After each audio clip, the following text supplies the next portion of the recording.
Hey, good afternoon. Actually, it's still morning, 11:30 for me. Maybe good afternoon for you. Um, okay. So today I'm gonna talk to you mainly about a client of mine and kind of the shift that happened for her. And I'm kind of hoping to inspire you because sometimes in business, um, we can get very frustrated and there can even be heartbreak. And things oftentimes don't go the way we want. So I decided to share this with you today because around the new year, I feel like there's a lot of pumped up energy and a lot of talk about excitement and the new year and goals. And the truth is, that's not everyone's experience. And growing a soul focused business can be difficult. And being a soul driven entrepreneur can be difficult. So, more than likely, if you've been running and growing your business for a little while, then you've experienced some kind of disappointment, some kind of setback, whether it's a failed launch, um, going online and posting multiple posts, multiple emails, going live, for a month and then no bites. Um, whether it is that a client has dropped you out of nowhere or dropped out or turned on you or refused to pay you, like essentially that's part of the process. I don't think any of us who run a business and grow don't experience some of these things. Those setbacks, in some ways, they're not proof of failure, which is where a lot of us go. They're actually proof that you're expanding and doing the work and that you are on your way to the success that you want to have. I don't know a single successful entrepreneur who hasn't had these things, including myself. So last week, I had a session with a client, and it was kind of almost like an emergency session. This client was like in full doubt, in full rejection mode, hurt. And I'll tell you more about what was happening with her. But during that session, she had a powerful shift that allowed her to see things in a completely different way and to make essentially a shift in her business. To get back in alignment. And that shift paid off because I got an email from her today sharing a major win in and a major success, which prompted this live because I want to talk to you about this concept of being in resistance or being in a place where things are not moving, we're not getting the results we want.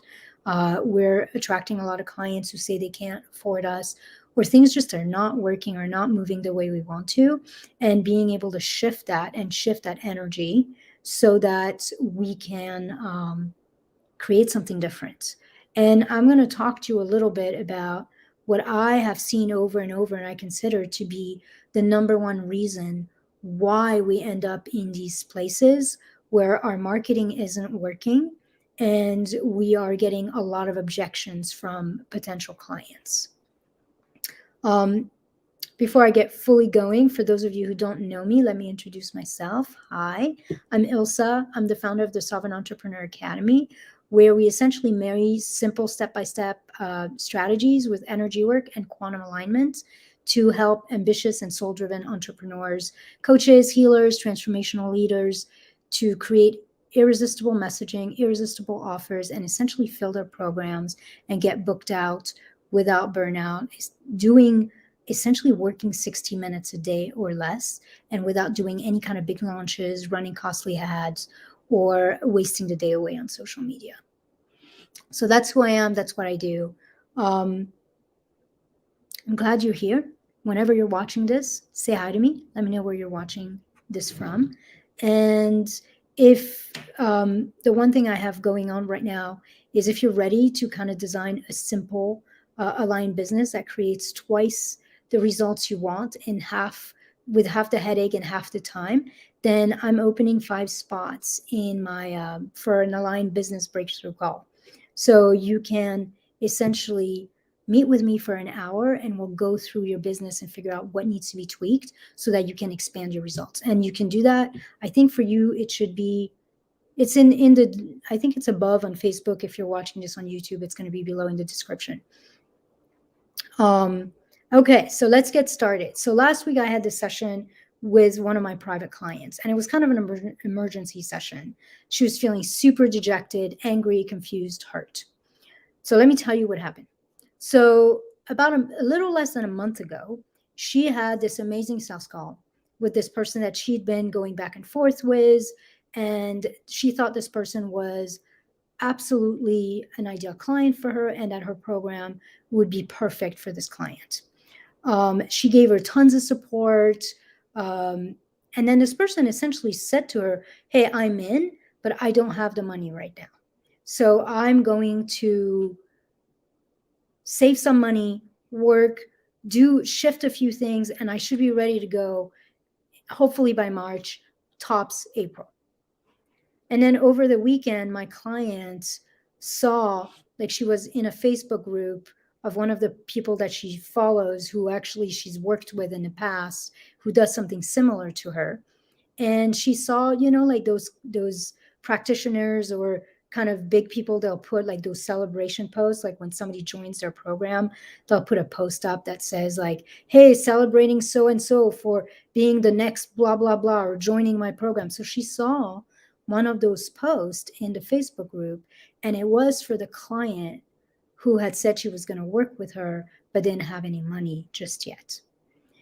And I think partly what was going on there is that she's taken that program before, and she knew that the price was 3 times the price of her own program. So I've been there. I've been there when a client says they can't afford you, and then they turn around and it's very clear that that was just an excuse because they're either, investing in somebody else, or they're going on a trip suddenly, or they're posting pictures of the new car they just bought or whatever it may be, and it sucks. So if you've been in business for a little while and you've done sales calls, you probably have experienced it. I can't afford it objection. It's We all get it. I think what a lot of us don't realize is oftentimes that's an excuse. It's not really the truth. I'm not saying all the time. Like, there are circumstances where, for sure, when somebody says they can't afford it, that's what it is. But that's usually not what's happening. Um, hey, Debbie. So, I've experienced all those things, like the launch where you sell no spaces or one space. That sucks. The deciding to do a whole thing and posting and going live and emailing almost every day for a whole month and ending up with crickets and no one who buys. That sucks too. Um, and I think what happens in a lot, hey, Cindy, yeah, it is their priorities. Like, in the case of my client, I think what was such a struggle for her is not so much that this client invested money somewhere else, but that this client invested money essentially in a very similar program working with someone else that was 3 times the price. And so for her, it was clear that the money was an excuse. I think, and it's very difficult when we are a soulful entrepreneur, when what we do is intertwined with who we are. It's intertwined with our gifts. When somebody rejects us, when we put out a lot of time, a lot of energy, a lot of ourselves, and get nothing back, it's hard to not take it personally. It's hard to feel like they're not rejecting us directly. So when that happens, like my client, she's feeling unseen, she's feeling unsupported, unappreciated, unrecognized. And there was an edge when I was working with her of there must be something wrong with me that this is happening. And that's something like we have to be very careful, because we can turn these events and start creating stories about them and making them mean something that essentially is going to ripple out into our entire business. It's going to erode our confidence. It's going to make it so that it's harder or impossible to do what we need to do to be seen And the next time she gets on a sales call, suddenly there's going to be like this sense of foreboding or anything like that. So that's very important that we're careful about what stories we're telling ourselves around our setback or around the disappointment. This is what I found. This is my number one secret that I mentioned in the description. What I have found, see, I work with people who are oftentimes absolutely unique and absolutely brilliant at what they do. I work with a lot of healers, a lot of transformational coaches, a lot of practitioners, and they know that what they're doing works. They know that what they're doing is amazing. They have results when they've worked with people, even if it's just a few people, they've had results with their clients. What happens is that when they're in session with clients, and by the way, I relate to that because that's really true for me as well. But when they're in session with a client, when they're running their group, when they're in like running a retreat or something, they're in their zone of genius. They're literally completely embodying their gifts in that moment. They're in their power, they're in their sovereignty, they're like in that flow of their brilliance. So everything goes well. It feels natural, it feels good, it feels aligned, it feels in flow, and their clients are getting results.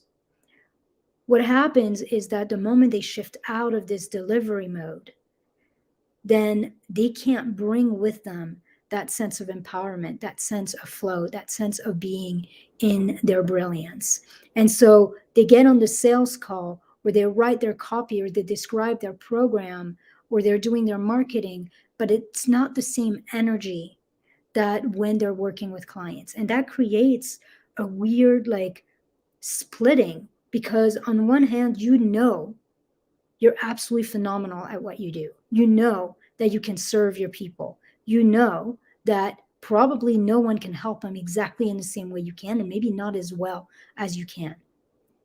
And even though you know that because you've experienced that flow in the delivery of your program or the delivery of your genius with your clients, when it comes to marketing, when it comes to sales call, that is infused with doubt. That is infused with scarcity. And a lot of the process is literally taking this trust, this authority, this knowing of your own brilliance and starting to infuse that in everything that you do. So the moment that we're not in flow, we're not in our gift, we're back to some degree of doubt, some degree of uncertainty, some degree of scarcity, of what ifs, of who am I to? Am I enough? And we leave that sovereignty, we leave that certainty, that genius, that authority that we have and we feel when we're working with clients, we leave that behind. And we leave behind that sovereignty, that soul that we have when working with clients, and we realign with a part of us, a small self that is afraid. And that self is literally, it's afraid to fail. That self is afraid of being hurt, is afraid of being seen, is afraid of being rejected, of being judged, is afraid that it's not enough. And what happens is that that unsure, wounded self within us is the one who shows up on our sales call, is the one who shows up in our marketing, is the one who shows up in when we're writing copy or describing our client. And so there's disconnect. That's where the disconnect. It's almost like our clients don't sense our brilliance when we are, bye Cindy, when we are in the process of trying to sell. Like we have to find a way to bring that brilliance and the knowing of that brilliance into the other stuff, because essentially we have to infuse for our clients to know that they're going to get results, for our clients to really sense the powerful transformation they will experience working with us. We essentially have to be able to bring the energy of that certainty we have when we're working with clients prior to working with them. When we're working with clients, we're in safety. They already have said yes to us. We're already in our authority. And so it's easy to move. What we have to do is we have to take that authority, that certainty, that brilliance, and we have to be able to hold it in the place of it's not as safe, in the place of I still can get rejected, I still can be judged. This client doesn't know me, I haven't proven myself to them yet. So, and that can be difficult. That is a practice. So I essentially held space for my clients this last week to really feel raw, to really feel rejected, to feel hurt, and to just own the fact that when what we do is our passion, when what we do is our soul work, having someone say no hurts like hell, and that's okay. But making it very clear that it's not about our gifts and it's not personal, which can be difficult.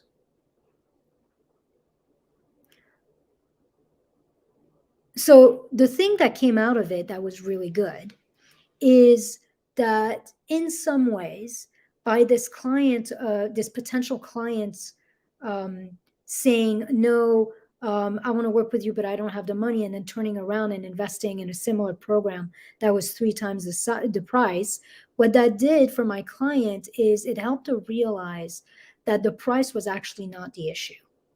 And this is something that she and I had talked about quite a bit because she'd refused to raise her prices because she insisted that her people could not afford more. Well, this potential client essentially proved her wrong. She was her ideal client, and not only could she afford more, she paid for a program that was 3 times the price. So often when we keep our prices low and when we overgive, because this client of mine is an overgiver, like she spent a lot of time nurturing this potential client and building rapport with her, which I think is partly why it was such a big disappointment for her. And it felt almost like a betrayal. But oftentimes when we're keeping our prices too low and we're overgiving, we're hiding behind a mirror of service when we're doing that, but really it's self-doubt. It's imposter syndrome that's hiding in the background of that. It's a lack of confidence. It's a form of self-sabotage. And it's important to know how much of what we do is actually rooted in truly in service for ourselves and service for our people, and how much of it is actually like hiding self-sabotage and doubt at its core. Because potential clients can sense it energetically.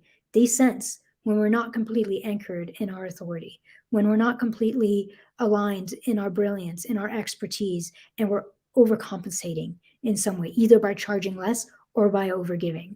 So we can't sell to someone else. We can't sell to another until we are sold on our own stuff. And I think this is really important for those of us who are really soulful and we're sharing our gifts. When you're selling, when you're showing up live in your marketing, you're not selling yourself. You're selling the gifts and the gifts that you have and the transformation you can give your client. I think part of the rub for a lot of us is we can't distinguish the two. Like, here I am and here's my gifts. If you reject this, you're also rejecting me. The truth is and if I'm selling something, I'm selling myself, which can feel really weird when you're soul driven. But the truth is we're not selling ourselves. We're not marketing our own value, our own worth. We're marketing and selling the transformation we know is possible for our potential client if they work with us. We're actually selling that brilliance that we feel and that we tap into when we are working with clients. So, like, that's our job, essentially, is to be so sold on our stuff, on the gifts that we have, that we can unapologetically and with absolute clarity and certainty show up and sell it. And that we're not afraid to charge for it, because that's the thing that's happening too, is when we undercharge and we overdeliver, we're sending the message that there's something wrong, there's either something wrong with us as a practitioner, or there's something wrong with our program. Like an example I like to use is, if I'm, running errands and I see a Tesla on the road with a for sale sign, and the sign says amazing deal, only $3,000. I'm running in the opposite direction. Like, the thoughts that come to my mind is not, oh my God, that's an amazing deal. How lucky, I want this thing. The thought that comes to my mind is, what the hell's wrong with that thing? Like, what's the catch? Is it going to blow up when I turn it on? Like, and it doesn't make me want it. So when we are undercharging ourselves, and when we're moving from this place of scarcity, from this place of doubt, essentially um, we're holding ourselves back, and we're kind of robbing ourselves. We're robbing our bank account, but we're also robbing our clients of the gifts of working with us and the potential transformation and possibilities that becomes possible. We're robbing them of the amazingness of our work. And that was something that she realized as we were going through this. And I was touching in with her about, like, how much of her confidence that she has when she's working with client shows up in the rest of her work, and who's showing up to the sales calls, who's showing up on the lives, who's writing the emails, who's writing, the description or describing her programs. What she realized is that she wasn't fully anchored into the amazingness of her work, not her own amazingness, the amazingness of her work. So I asked her, at this point we're working. She's kind of understanding how amazing she is.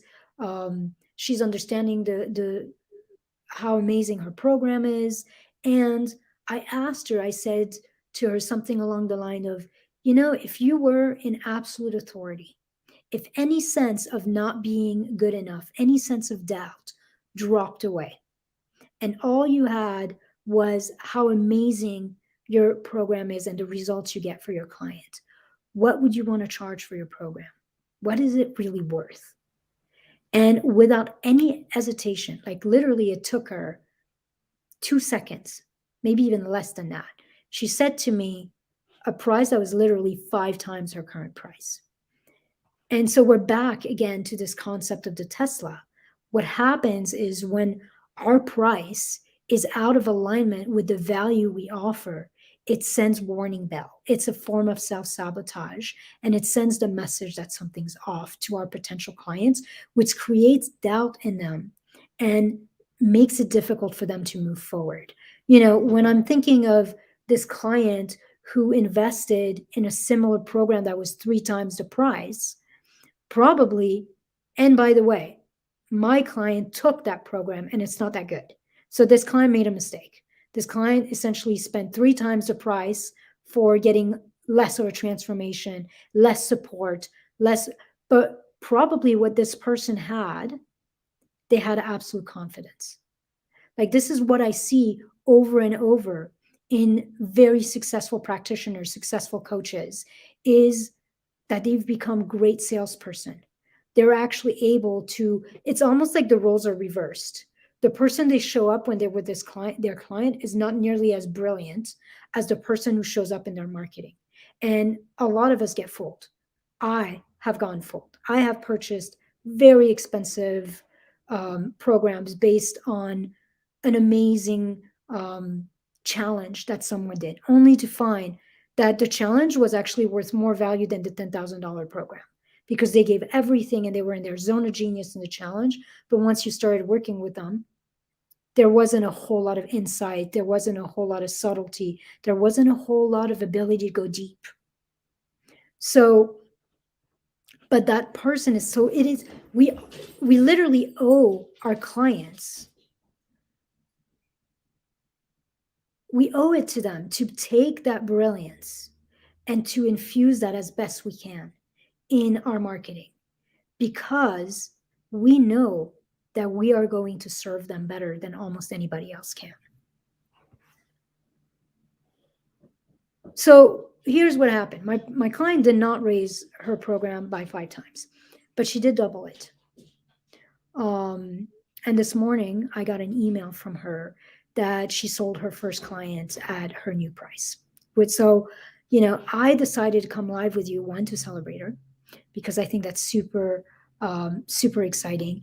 And to essentially remind all of you that setback, disappointments, heartbreak are normal, that they're not about us, they're not personal, and that they can really propel us to move forward and to recommit to our most aligned vision and to make tweaks in not only our inner work and our mindset and our energy, but also tweaks literally in what we're doing in our business to get back into a place of alignment. So I'm going to give you 3 questions to end this. And these are questions that I ask myself when I either get in a rut or I have a setback or I have a disappointment or something's not working the way I thought it should, and I'm disappointed or my feelings are hurt or whatever. And it's something that I've shared with my clients, and it's made a difference. These questions have helped me and my clients essentially refocus, expand, and turn kind of like coal or shit into diamonds. So the first question you want to ask yourself when you experience a setback or when you have something like that happens is, what am I making this mean about myself or my work? And is that perspective helpful or even true? A lot of us will, when we have a setback, when we're disappointed, when we feel rejected, we will create a story. We will create another limiting belief about what it means, rather than just seeing it as neutral, as part of the process. We will turn it into something that has meaning, and that meaning is essentially going to shackle us. It's going to keep us from being able to do what I've been talking about, which is bring that flow, bring that gift, bring that brilliance that we feel when working with clients, in our marketing, in our copywriting, in our delivery of our content, essentially. So that's question number 1. What am I making this mean about myself and my work? And is that perspective helpful or even true? Question number 2, in what way is hiding or self-sabotaging at least partially responsible for this setback or for this disappointment? Rather, like, you want to look not so much in what ways am I bad, but in what way did I create this unconsciously because I'm sabotaging and I'm hiding? And the reason I think that's important is, one, is because it gives you power. Like, if you say, oh, well, people don't want me, like, because you didn't get any sales or because you've gotten a lot of no's, people don't want me, I'm not good enough. There's nothing you can do about that. But if you start seeing it as, ooh, there's something I'm doing, some way I'm being, something that's happening in my business that is sending the wrong message, and I'm hiding or sabotaging by doing that, you suddenly have power again. You can decide what it is and you can shift it. And that's actually question number 3. If this setback, if this disappointment was a message from the divine showing me what I need to shift, expand, or elevate in myself or in my business, what might that be?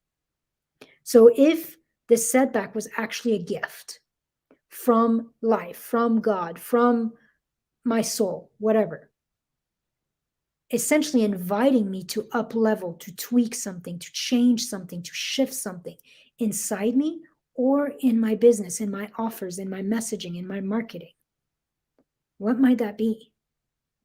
And for her, it was price. Like, the invitation was to shift this idea that clients can't afford her and to actually raise her price. And then she got confirmation by actually selling someone at the higher price. So that's my live today. It's an invitation to not only make it okay for you to be disappointed and hold that, but don't create a story around it that is going to shackle you and erode your confidence.